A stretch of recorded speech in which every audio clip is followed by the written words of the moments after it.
বন্ধুরা আজকে চলে এসেছি সোজাসুজি বাতি কারখানাতে। তো বাতির সাইজগুলো শুধু দেখো তোমরা, কত বড় বড়। একটা করে বাতির ওজন 5 কেজি, 6 কেজি, 4 কেজি।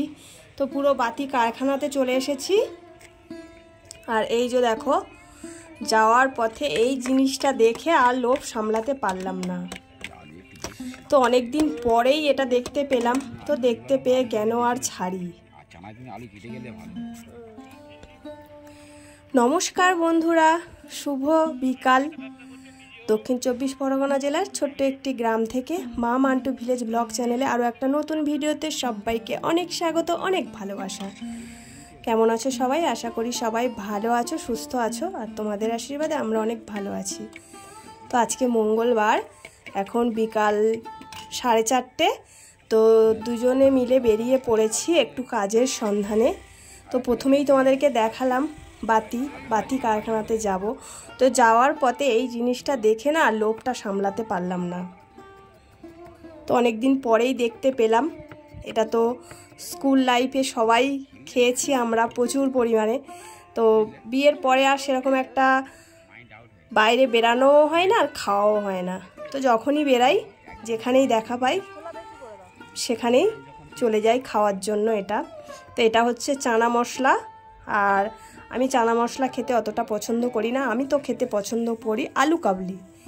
তো আমার মতো আলু কাবলি খেতে কারা পছন্দ করো আমাকে কমেন্টে জানিও, আর চানা মশলা খেতে কারা পছন্দ করো আমাকে জানিও। তো এই জিনিসগুলো দেখলেই না এমনিতেই জিভে জল চলে আসে।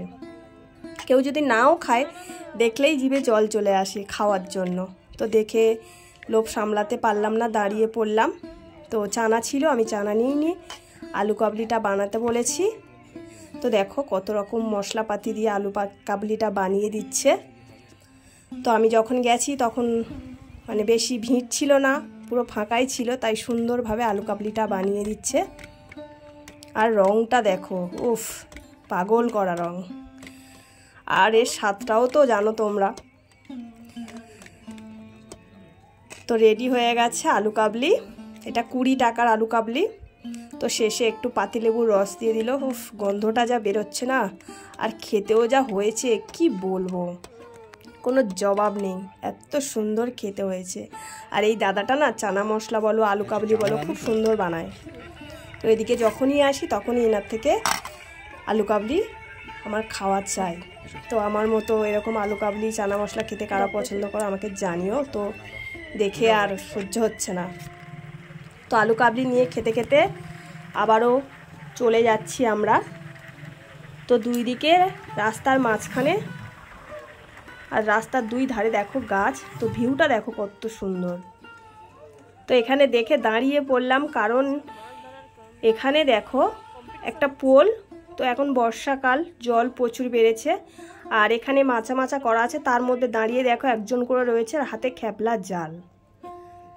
তো বেশিক্ষণ দাঁড়াতে পারিনি, মাছ ধরাটা তোমাদের দেখাতে পারিনি, জাস্ট এই ভিউটা তোমাদেরকে দেখালাম। তো চারিদিকের ভিউটা দেখো কত সুন্দর। বিকালের দিকে এইদিকে ঘুরতে আসলে না কি যে ভালো লাগে মনটা, আর কি বলবো। তো তারপর দেখো ওখান থেকে বেরিয়ে আমরা চলে যাচ্ছি সোজা কারখানার দিকে। তো ফাইনালি আমরা পৌঁছে গেছি কারখানাতে, এই যে ঢুকছি। তো প্রথমেই দেখাই, দেখো এগুলো মোমবাতির বস্তা, মোমের বস্তা। আর এই যে এইদিকে দেখো, একদিকে তৈরি হচ্ছে আর একদিকে প্যাকিংয়ের কাজ চলছে। তো দেখতে পাচ্ছ কত রকম সাইজের মোমবাতি তৈরি হচ্ছে এখানে।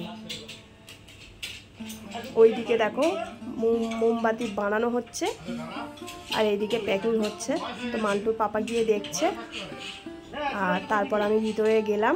তো তোমাদেরকে পুরো সামনাসামনি থেকে দেখাই, চলো কিভাবে দাদারা মোমবাতি বানাচ্ছে ডাইসে ফেলে। এটা মোমবাতি ফেলা হয়ে গেছে, এটা আবার খুলছে।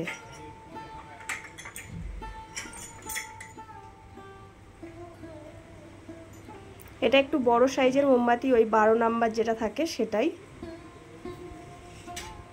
তো এদের হাত না প্রচুর স্পিড, খুব স্পিডে এরা মোমবাতি বানায়।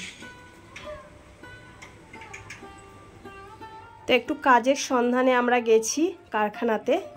আর এই যে দেখো এইদিকে বড় বড় সাইজের মোমবাতি এইখানে বানানো হয়। তো এখানে 6 কেজি 8 কেজি এরকম সাইজেরও আছে। আর এই যে দেখো ডাইসগুলো, এগুলো বড় মোমবাতির ডাইস, ছোট বড় সব ধরনেরই আছে। দেখো এখানে বড় মোমবাতি শুধু তৈরি হয়। কালারগুলো দেখো, কালারগুলো যা সুন্দর না। তো একটু কাজ শেখার জন্য বলতে পারো গেছি আমরা, দেখছি কারখানাটা ঘুরে ঘুরে কত রকম সাইজের মোমবাতি তৈরি হচ্ছে। তো বন্ধুরা আজকের আমি পুরোপুরি ভালো করে দেখাতে পারলাম না, তো অন্যদিন অন্য একটা ভিডিওতে তোমাদেরকে দেখাবো। তো ভিডিওটা কেমন লাগলো আমাকে কমেন্টে জানিও। তো চলো আজকের এই পর্যন্ত, সবাইকে টাটা।